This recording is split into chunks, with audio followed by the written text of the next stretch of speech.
Happy New Year, School Transportation Nation. We're kicking off the year with episode 43 of the podcast. We had 42 that we knocked out in 2020. Real proud of, and we're really excited to bring you this podcast, which is brought to you by TransFinder, the leader in school bus routing software. And our tech tip is brought to you by Zonar, a leader in smart fleet management. And as usual, I am Tony Corbin, publisher of School Transportation News. And I'm Ryan Gray, editor-in-chief of School Transportation News. We've got two exciting guests today, author and the keynote speaker, Ryan Avery, who will be coming to STN EXPO Virtual later this month, and Brad Conklin, school business official at Valley Central School District in Montgomery, New York. All right, Ryan. Well, we have some good news to report on going into the new year. They finally have come together. Bills were voted on, passed, signed, sealed, delivered after some deliberation. So what's the status of things as it goes for stimulus funding to support school transportation, schools in general? Yeah, well, we have the Consolidated Appropriations Act of 2021 that President Trump signed last week. After some hand-wringing, he was not pleased with the direct stimulus that every American was going to receive, which is still at $600 each a person, up to a certain level of your income. The president wants $2,000 per person. So moving forward, it looks like Congress is coming together and trying to see what additional funding they can do. But in the meantime, we do have this $900 billion stimulus package that has been approved. It's in law. It's tied with this overall consolidated appropriations to basically fund the federal government. So what we're looking at here in education for K-12 specifically, $54 billion, which is going to go to schools directly. So do not pass go, do not collect $100. You just go straight to it. It's going to be coming out to K-12 schools. As our guest, Brad Conklin, is going to talk about a little bit later, there are some strings attached to it, right? And we don't really know what this is going to look like yet because this money has not yet started flowing, at least as of this recording. We do know that from the CARES Act that was passed last March, that $2 trillion package, there was a lot of strings attached to that, how schools could spend the money, how states could allocate that money. So remains to be seen exactly how that's going to work. But certainly it offers a lot of relief to our readers, to people in general across the nation. I think there's still a lot of folks that are hurting, still a lot of unknowns and a lot of anxiety. So that $54 billion to K through 12 education will be much appreciated. I also mentioned, yes, we do have some direct stimulus money that's coming to us again.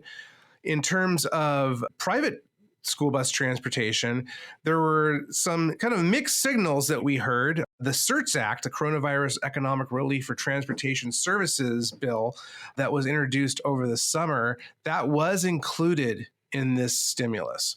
Wasn't as much as what everybody hoped for. They were asking for $8 billion. And by they, I'm talking about the United Motor Coach Association, National School Transportation Association, obviously lobbying for the school bus contractors. And a lot of those companies, they operate motor coaches.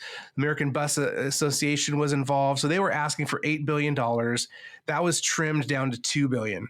Better than nothing, but certainly it's viewed as a stopgap at least. And we do know too that it's going to be a couple of weeks at least until that money starts flowing to companies. So there was relief. It's better than nothing, I guess I would say, but still there's more to be done. And you hear that from both people here in this industry, from teachers, from Congress itself, that more needs to be done. So we'll be watching to see what the next in line in terms of funding. Yeah, and Ryan, I know there's definitely a lot of anticipation for trying to help shore up and plan for 21-22 budgets, right? So because that's going to start happening here as we go into the summer. And I think hopefully by the summer, there'll be a little more relief with respect to people being inoculated with the vaccine and maybe some herd immunity. There's been a lot of discussion about that and what the level of people having to get the vaccine is going to be. So I know there's been a debate that we've been discussing on the podcast about will kids be required to get the vaccine even to go to school, as well as, will districts require staff to get the vaccine? Is that even legal? So that conversation still is out there. Have we heard any more updates on that? Really, where we stand right now with the vaccine, we got to remember that the vaccines that are out right now from Pfizer and Moderna, those are for people ages 16 and over. So those vaccines could, address some of the high school population across the United States, but the vast majority of children, they don't have a vaccine essentially yet. Hearing maybe over the summer. So the vaccine, again, we need to remember that the vaccine that we're talking about right now is for basically adults. Within that same vein, we do know that yes, kids can get COVID-19, but the rate in which they get ill and die is basically next to nothing. We talked on one of the previous podcasts last month about a breakdown of how COVID-19 is affecting different populations, different age groups. And certainly what's not changed is that the older you are and the more medical conditions you have, the more problematic COVID-19 could be to your health. So certainly when you're looking at the morbidity and mortality rate, 85 and over, that is really the trouble zone. It starts falling a little bit for the next couple of age brackets. So certainly it's still not as big of an issue for children. While yes, you have the issue of could they spread it to their teachers, to their school bus drivers? Definitely. So I think that comes back to, where does this vaccine go from here in terms of can schools require their employees to take it? Can states do that? There have been some recommendations that school bus drivers be pretty high up on the list, basically in the phase 2. Phase 1 going to all the doctors, long-term care facilities, so that older population, those workers in those long-term care facilities, and then, of course, first responders, police, fire, EMS. But very shortly after that, teachers, school staff, including school bus drivers, transportation logistics, that falls into it as well. They will start getting the vaccine. You talk about herd immunity. Really, that is predicated on as many people as possible getting this vaccine. The federal government has said that they want at least 70 to 75% of all people, essentially 16 and over, to get the vaccine. But the latest surveys we've seen, it's only about 2/3 of Americans from these sample sizes have said that they're going to take it. So we have a ways to go. And like you said, Tony, there needs to be a lot figured out on can this vaccine be required. A lot of articles on that right now that you'll find out on the internet. Technically, companies, potentially school districts could require, but I put air quotes around that word require, right?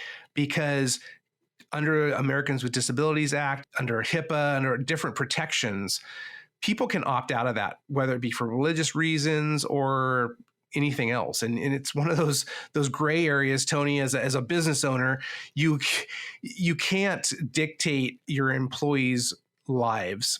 Now, how it might pertain to their work is another thing. And that's where that gray area comes in. And you could argue, well, school bus drivers, they're interacting with kids. They're out there. They're a quote unquote frontline worker. They're in the public. They're out in the community. They should be required to have it. But it's really not that simple. And some of the school transportation leaders that I've talked to, they're really waiting to see what happens. I keep saying we're waiting to see what happens because, again, so much remains unknown with what's next with this COVID-19 thing. But what we do know is there's going to be a lot more debate and discourse about who gets the vaccine. Again, governors at the individual states are going to be ultimately deciding who gets the vaccines first. Everything that we've basically read so far has just been recommendations. But certainly, the states will be looking at those very closely. And then it comes down to, are you going to require it? So we're going to be talking with some labor attorneys and getting their takes. But a lot of the articles that I'm reading so far is maybe. Yeah, I think one of the bigger concerns too that's coming out of the holidays is all the families getting together. Are people practicing safe social distancing masks? I'm sure people are a little more laxed during the holidays, and that basically will equal potential spike in COVID cases coming into January. So I know that many districts and listeners right now are anticipating a restart to school in January, and we'll see what the health departments of the respective states says on how safe it is to return to school. And that debate seems to rage on with in person versus virtual, and we'll see where the cards lay. I don't know. What do you think on that, Ryan? Well, what we do know is the cases just keep skyrocketing. John Hopkins released last week that there were more than 1,700 new cases on Monday, the 28th of December. That's now 19.3 million, and it's probably gone up since then, have tested positive since this thing began back in February. So that's almost 6% of our U.S. population. Now we're hearing about this new strain of COVID-19. It originated, or at least we first heard about it in UK several weeks ago. Now there was evidently a man in Colorado, I think he was in his 20s, who tested positive for COVID-19, and they found that it is this new strain. This gentleman has no history of travel recently. So again, it's really head scratching right now. And I think that until we get a lot more clarity on where we're going with these spikes and what does this new strain look like, we're going to be in virtual or hybrid world in many places for the foreseeable future. I know that you mentioned mid-January for some districts. That's what they're eyeing to return to in person. I had heard that late last year. A lot of districts are looking at basically getting on the other side of the Martin Luther King Jr. holiday. But as we'll hear a little bit later, when Brad Conklin talks to us, he told us earlier that they are hopeful for around that date of January 19th, but that could change. And there's a lot of time that between now and January 19th. As we've seen throughout this whole evolution of this COVID-19 pandemic, things change daily, even hourly. Yeah, and I mean, Ryan, as things change, you need to adapt to your situation. And I think it's really important. Our tech tip this week brought to you by Zonar, a leader in smart fleet management. We've all learned a lot in 2020, like adapting Zonar's touchless technology to protect students and drivers, including ensuring inspections and sanitizations are done right, using digital ridership verification as part of contact tracing, and improving communication with parents. Let's carry these lessons forward and keep innovating together as partners. Learn more at zonarsystems.com/protect. That's zonarsystems.com/protect. Also want to give a shout out to Zonar for being our title sponsor at our upcoming STN EXPO Virtual Conference, January 25th through the 27th. And our friends at TransFinder are a diamond sponsor. You can sign up at stnexpovirtual.com to see what we have. We've got keynote speaker Mr. Ryan Avery on a little later, and he is a very special guest, and he's really going to be imparting a lot of knowledge on our attendees. He's been a speaker prior at STN Expo, and I can't say enough good things about Ryan Avery, and he is the keynote speaker to see in 2021. So don't miss him. I want to flip it over to Mr. Ryan Gray. Take it away.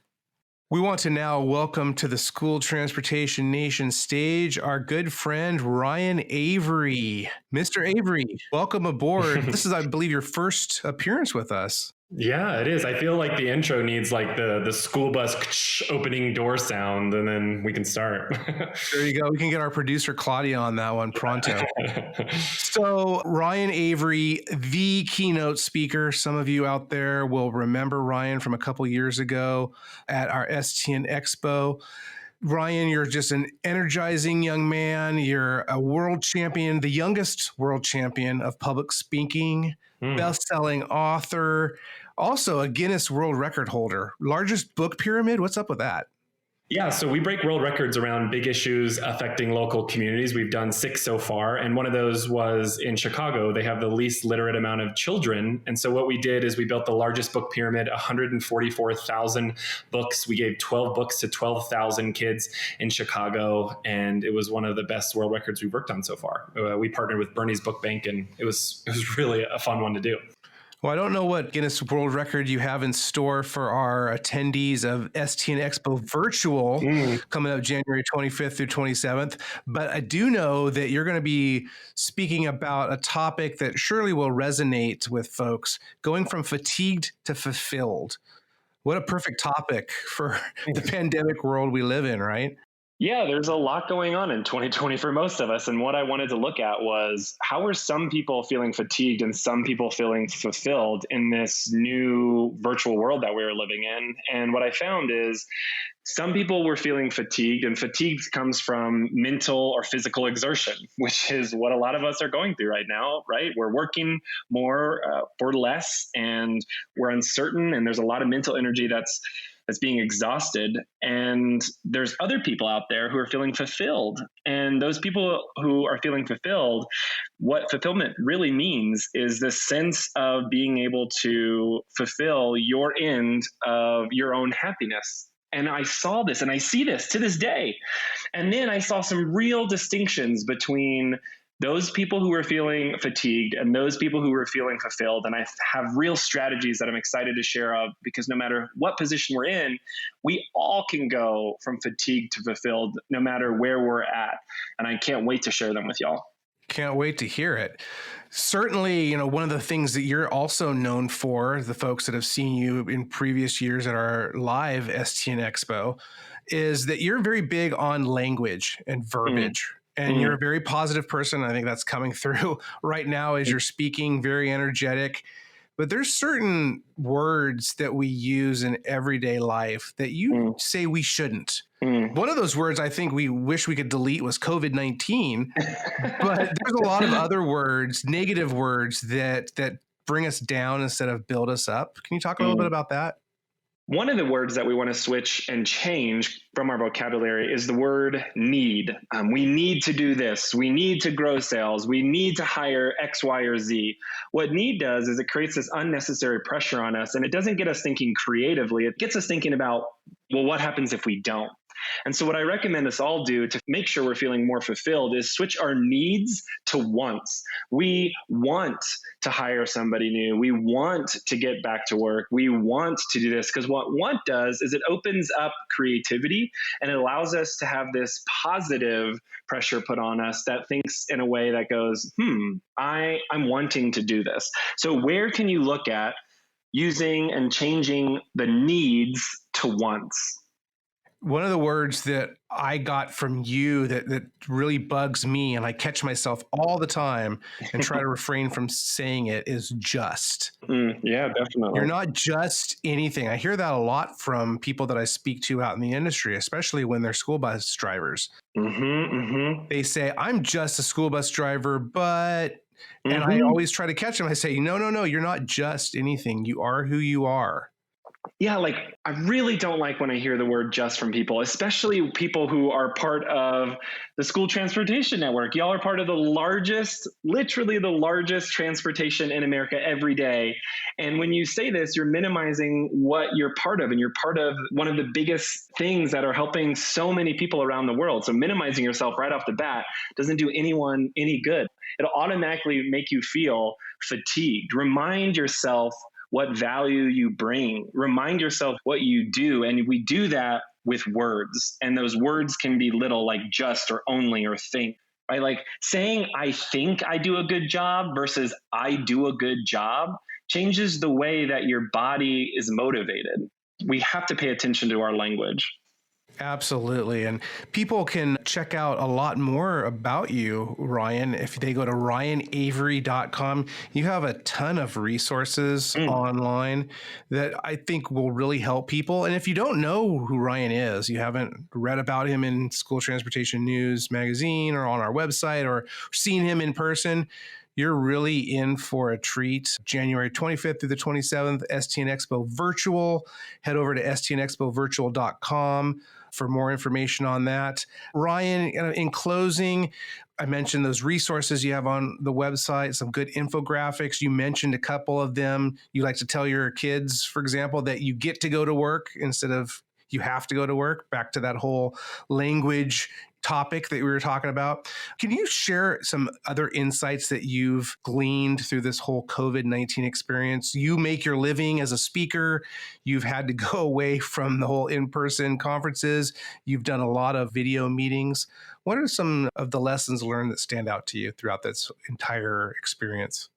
One of the biggest things that I've learned is I prefer a virtual environment for me presenting because I can control it better. So you're going to have a better experience almost. You actually get more value in a virtual setting because the speakers can come and they can control that environment, add the most value, get you pumped up and excited. So there's this opportunity to learn and take away even more in a virtual setting. The other thing that I've really taken away from it too is no matter where you're at in life, you can create the environment in a virtual setting as well to present yourself as even more professional, to present yourself as even more of an expert in what it is that you do based off of your background, your lighting, your audio. And so it's a really good opportunity for many people to raise their game, to position themselves as in the industry. Absolutely. And a shameless plug here to all those folks who are registered or are thinking to register for STN EXPO Virtual. Be sure to engage your IT departments, especially if you're going to be connecting from your school district, because we've run now 2 conferences already online virtually. This will be our 3rd, and we want to make sure that all you people out there have the best experience possible. Mr. Ryan Avery, you certainly do that with the work you do. You are the keynote speaker. So glad to have you on with us and look forward to hearing you, quote unquote, live in just a few short weeks. I can't wait. I love partnering with y'all. Y'all are fantastic at what you do. You add so much value, and being able to work alongside leaders like you who add value to so many important people in our country and our communities. I'm really excited. Let's have a lot of fun. Let's add a lot of value, and let's make them the best virtual events of 2021. This will be the event of your lifetime. You know it. Thanks so much, Ryan Avery. Thank you. Stay tuned, friends. Next up, Tony is going to be chatting with Brad Conklin from Valley Central School District in New York State. All right, I want to welcome Brad Conklin to the podcast. Brad is a school business official. He was formerly a school board member, and Brad, like many school transportation professionals, wears many a hat. Brad, welcome to the podcast. Hi, nice to talk to you. So, Brad, your many duties include, what? What is that inclusive of? So my role here, I basically oversee all the business operations for the school district. I oversee our budget. Our budget is roughly $108 million. I oversee transportation. I oversee food service, facilities, payroll, insurance, investments, purchasing, and the list goes on and on. So you're right. We do wear very many hats here in this position. Yeah, and Valley Central, New York, whereabouts is that for our audience that's not as familiar with New York geography? Yeah, so Valley Central it's located in Orange County, New York, and we're about an hour and a half to 2 hours north of New York City. All right, very good. And you have your hands full from when we spoke earlier. You have 5 kids ranging from 4 to 13, plus lots of hats you're wearing. How do you manage it all, man? It's got to be a big task to take on. It is. I have a wonderful wife at home, so she helps out. And she's a teacher as well, but she helps out with the kids and allows me to kind of focus on this job. This job, it's way more than a 9-to-5 job. There's many days I'm in at 6 and I'm not out until 8, 9 o'clock at night. And surround yourself with good people, and it all just comes together. Yeah. So, and you had mentioned you took on this role July of 2019, and wow, you weren't in the position long before wham, bam, COVID hits and things got kind of flipped upside down. Can you kind of unpack like how that went, where you're at today, where you're headed, kind of in a post-pandemic world? What's that look like for you guys? Yeah, you're right. So my first year in this position, I started in July of 2019, and then come along, we get through the winter, and then COVID hits. So I don't even know if I know what normal is like in this position. It has been completely crazy, but we're doing our best to manage it. The good thing for someone new in this position like me is I don't know anything different. So we just take it one day at a time. We deal with the challenges that come at us, and we do our best to get kids to school and get them educated and get them home safely. Yeah, and let's fast forward. So you make it through kind of that window. School starts back up for you when? Was that September timeframe? What did you look at there? Yeah, so we opened on time in September, and we were in Orange County here. There's 18 school districts, I believe. We were the largest school district in Orange County to open on time. We're very proud of that. There are only, I think, 3 districts that are larger than we are. We have roughly 4,300 students. We were able to come up with a system to keep everybody safe and socially distanced in the buildings and on the school buses. And it has been challenging. No matter who you talk to, teachers are obviously feeling the brunt of this right now, but everybody here has pitched in and done what we've needed to do. And our goal was to get kids in on time in September, and we were able to do that. What do you attribute that success to? How did you achieve that? We really have a great administration here at Valley Central, along with a great group of teachers. And we all came together, and our focus beginning in August was to get kids back. And the challenges were substantial. And one of the biggest challenges was transportation. A lot of school districts, I think, wanted to open on time, and they just were not able to pull it together for a number of different reasons. However, different people that you talk to, you kind of hear rumblings that transportation was a big part of it, and districts were just simply not able to pull that off. And we were able to do it. We have a hybrid system in place for students where they're split between a team 1 and a team 2. Both teams up to this point have come to school 2 days a week, with 1 day of the week being remote. And we have about a third of our student population that has been fully online. One of the reasons why we were able to make it happen with transportation is due to that online group of students that helped us lower our loads a little bit on our school buses. And we also had encouraged parents that were able to transport their students to school to please do so. And that would free up some space on school buses for students who their parents were not able to drive them to school every day. Got it. So, Brad, I understand you guys use a bus contractor. How many buses you're running to kind of achieve what you need to support your students? So we do have contract transportation. On a normal day for us, we have about 70 vehicles that are needed, and we run a 3-tier system. So our high school comes in, then our middle school and our elementary school. We transport to a number of private and parochial schools around the area. We transport out of district special ed. And our vendor that we had been using for the last 3 years, come November 30th, is no longer our vendor anymore. And right now we have First Student, which is serving our district on an emergency contract basis while we go through the RFP process. Got it. In terms of routing your kids to and from, are you outsourcing that service? Are you doing it yourself? We do all of our routing in-house, and that was a change that came approximately 4 years ago. The district did an RFP process. The contract that had been in place prior to that was here going way back to the early 80s, and it had just been rolled over and rolled over. So 4 years ago, the district took on the routing. This current school year, we actually switched over to TransFinder and their Route Finder Plus system. And the routing system that we were using prior to that, it was not very user friendly. There was a number of server issues that we had late summer, right before the start of school year, when it was really crunch time for us. And we decided to have a demo done by TransFinder. The Route Finder Plus system, really, it blew us out of the water, just how user friendly it is. And our contract was up with the prior vendor, and we decided to make the move to TransFinder. And why did you keep routing in-house versus outsourcing it? That's a good question. I think districts in this area tend to do the routing in-house, and I don't know if that's a common practice or not nationwide, but we do.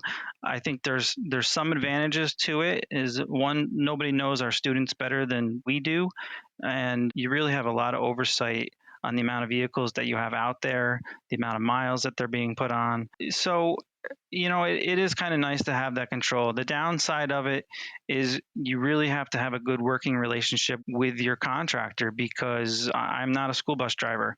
I do know the local roads here. I've lived here my whole life. So as much as I think that a large school bus can make that left turn on the Maple Avenue, I've never sat in that seat to do it. So, this kind of comes back to all your vendors, in my opinion, is you got to have good working relationships with them in order for things to go smoothly. Wonderful. And then as you transition to this kind of post-pandemic world, we've got obviously the stimulus package that passed, as well as some other, additional funds out there to support PPE. And you're kind of looking at it from a school business official's perspective. What do you kind of envision the next school year budget to look like? What do you anticipate or predict you think is going to happen? Yeah, I think there's a fairly high level of concern about what next year's budget is going to bring. New York State, the way that they distribute their state aid, districts like us, we're highly dependent on it. And for our transportation expenses alone, we're aided roughly 73% on every dollar that we spend. So this year, our state aid was frozen, and going into next year, I think a best case scenario would be to have our state aid frozen again.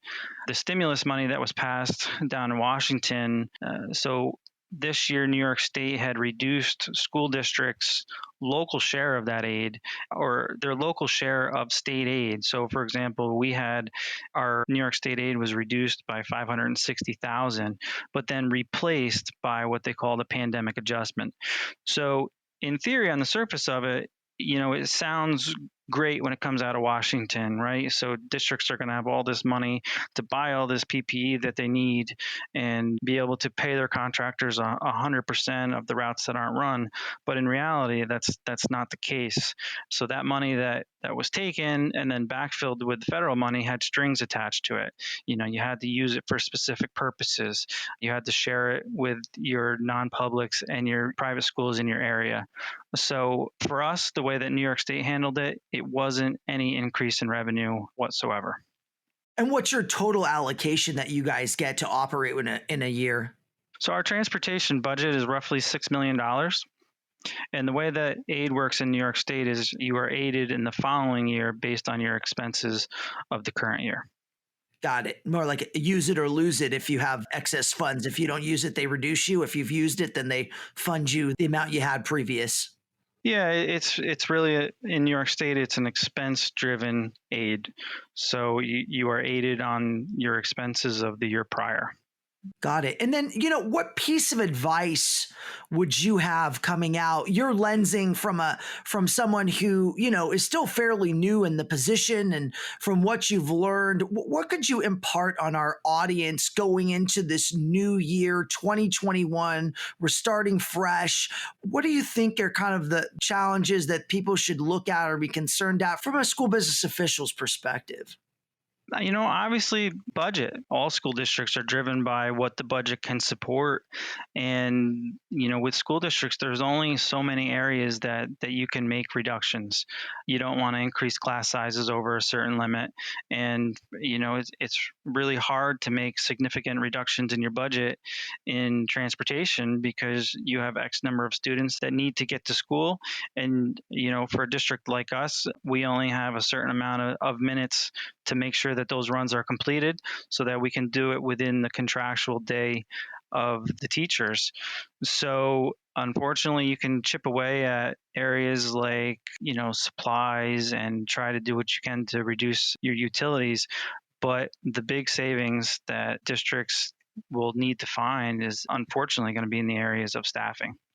Got it. Well, thank you for sharing with us all the things going on there at Valley Central in New York. And Brad, I appreciate you jumping on the podcast and want to wish you well and a happy new year. And thank you for jumping on with us. No problem. Thanks a lot.